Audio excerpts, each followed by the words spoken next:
നന്ദി ദൈവമേ, നന്ദി ദൈവമേ, നിത്യവും നിത്യവും നന്ദി ദൈവമേ, നന്ദി ദൈവമേ, നന്ദി ദൈവമേ, നിത്യവും നിത്യവും നന്ദി ദൈവമേ.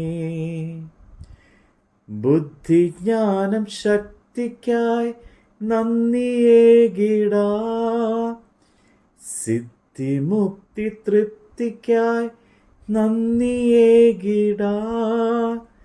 സ്നേഹരൂപനേ സർവശക്തനേ, സ്നേഹരൂപനേ സർവശക്തനേ, നന്ദി ദൈവമേ, നന്ദി ദൈവമേ, നിത്യവും നിത്യവും നന്ദി ദൈവമേ. മഹത്വമുള്ള യെശയ്യാ പ്രവാചകന്റെ 8-ാം പുസ്തകം. യഹോവ എന്നോട് കൽപ്പിച്ചത്, നീ ഒരു വലിയ പലക എടുത്ത് സാമാന്യ അക്ഷരത്തിൽ മഹേർ ഷാലാൻ ഹാസ്ബസ് എന്ന് എഴുതുക. ഞാൻ ഊരിയ പുരോഹിതനെയും ഹെബരേഖ്യാവിൻ മകനായ സക്രിയാവെയും എനിക്ക് വിശ്വസ്ത സാക്ഷികളായി വയ്ക്കും. ഞാൻ പ്രവാചികയുടെ അടുക്കൽ ചെന്ന്, അവൾ ഗർഭം ധരിച്ച് ഒരു മകനെ പ്രസവിച്ചു. യഹോവ എന്നോട് അവന് മാഹേർ ഷാല ഹാസ്ബസ് എന്ന് പേർ വിളിക്കുക.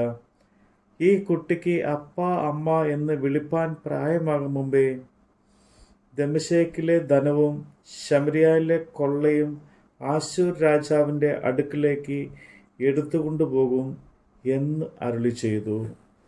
യഹോവ പിന്നെയും എന്നോട് അരുളി ചെയ്തത് എന്തെന്നാൽ, ഈ ജനം സാവധാനത്തോടെ ഒഴുകുന്ന ഷീലാഹ വെള്ളത്തെ നിരസിച്ച് രഹസ്യനിലും രമല്യാവിൻ മകനിലും സന്തോഷിക്കുന്നുണ്ട്.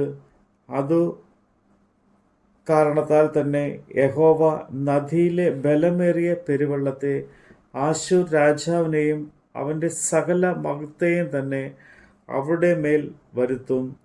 അത് അതിൻ്റെ എല്ലാ തോടുകളിലും പൊങ്ങി അതിൻ്റെ എല്ലാ കരകളെയും കവിഞ്ഞൊഴുകും. അത് യഹൂദയിലേക്ക് കടന്ന് കവിഞ്ഞൊഴുകി കഴുത്തോളം എത്തും. അതിൻ്റെ വിടർന്ന ചിറക് ഇമ്മാനുവേലെ നിന്റെ ദേശത്തിൻ്റെ വീതിയെ മൂടും. ജാതികളെ കലഹിപ്പിൻ, തകർന്നു പോകുവിൻ. സകല ദൂരദിക്കുകാരുമായുള്ളവരെ ശ്രദ്ധിച്ചുകൊള്ളുവിൻ. അര കെട്ടിക്കൊള്ളുവിൻ, തകർന്നു പോകുവിൻ. അര കെട്ടിക്കൊള്ളുവിൻ, തകർന്നു പോകുവിൻ. കൂടി ആലോചിച്ചുകൊള്ളുവിൻ, അത് നിഷ്ഫലമായി തീരും. കാര്യം പറഞ്ഞുറപ്പിൻ, സാധ്യം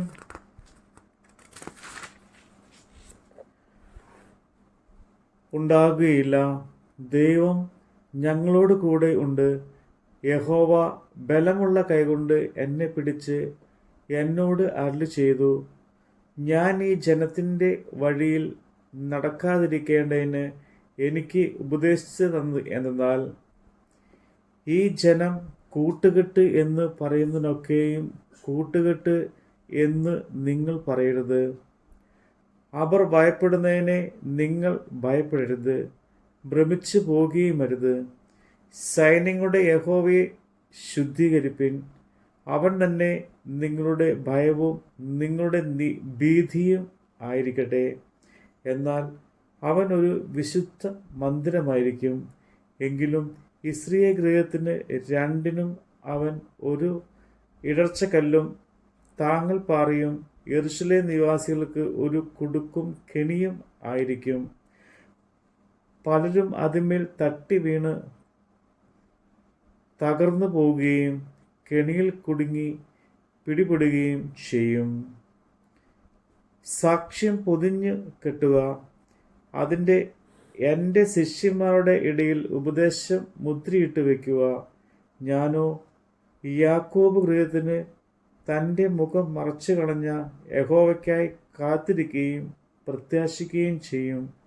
ഇതാ, ഞാനും യഹോവ എനിക്ക് തന്ന മക്കളും സിയോൻ പർവ്വതത്തിൽ അധിവസിക്കുന്ന സൈന്യങ്ങളുടെ യഹോവയാൽ ഇസ്രായേൽ അടയാളങ്ങളും അത്ഭുതങ്ങളും ആയിരിക്കുന്നു. വെളിച്ചപ്പാരോട് ചിലിക്കുകയും ജപിക്കുകയും ചെയ്യുന്നവരായ ലക്ഷണവാദികളും അരുളപ്പാട് ചോദിപ്പീൻ എന്ന് അവർ നിങ്ങളോട് പറയുന്നുവെങ്കിൽ ജനം തങ്ങളുടെ ദൈവത്തോടല്ലയോ ചോദിക്കേണ്ടത്? ജീവനുള്ളവർക്ക് വേണ്ടി മരിച്ചവരോടോ ചോദിക്കേണ്ടത്? ഉപദേശത്തിനും സാക്ഷ്യത്തിനും വരുവിൻ. അവർ ഈ വാക്കുപോലെ പറയുന്നില്ല എങ്കിൽ അവർക്ക് അരുണോദയം ഉണ്ടാകുകയില്ല. അവർ ഏറ്റവും വലഞ്ഞും വിശന്നും ദേശത്തുകൂടെ കടന്നുപോകും. അവർക്ക് വിശക്കുമ്പോൾ അവർ മുഷിഞ്ഞ് തങ്ങളുടെ രാജാവിനെയും തങ്ങളുടെ ദൈവത്തെയും ശപിച്ച് മുഖം മേലോട്ട് തിരിക്കും. അവർ ഭൂമിയിൽ നോക്കുമ്പോൾ കഷ്ടതയും അന്ധകാരവും സങ്കടമുള്ള തിമിരവും കാണും. കൂരിരുട്ടിലേക്ക് അവരെ തള്ളിക്കളയും. നമ്മുടെ കർത്താവിൻ്റെ വചനമാണ് നമ്മൾ കേട്ടത്. നന്ദി ദൈവമേ, നന്ദി ദൈവമേ, നിത്യവും നിത്യവും നന്ദി ദൈവമേ, നന്ദി ദൈവമേ, നന്ദി ദൈവമേ, നിത്യവും നിത്യവും നന്ദി ദൈവമേ. കാഴ്ച തന്ന നാഥന് നന്ദിയേകിടാം, കേൾവി തന്ന നാഥന് നന്ദിയേകിടാം, കരങ്ങൾ കൂപ്പിടാം നന്ദിയേകിടാം, കരങ്ങൾ കൂപ്പിടാം നന്ദിയേകിടാം. നന്ദി ദൈവമേ, നന്ദി ദൈവമേ, നിത്യവും നിത്യവും നന്ദി ദൈവമേ.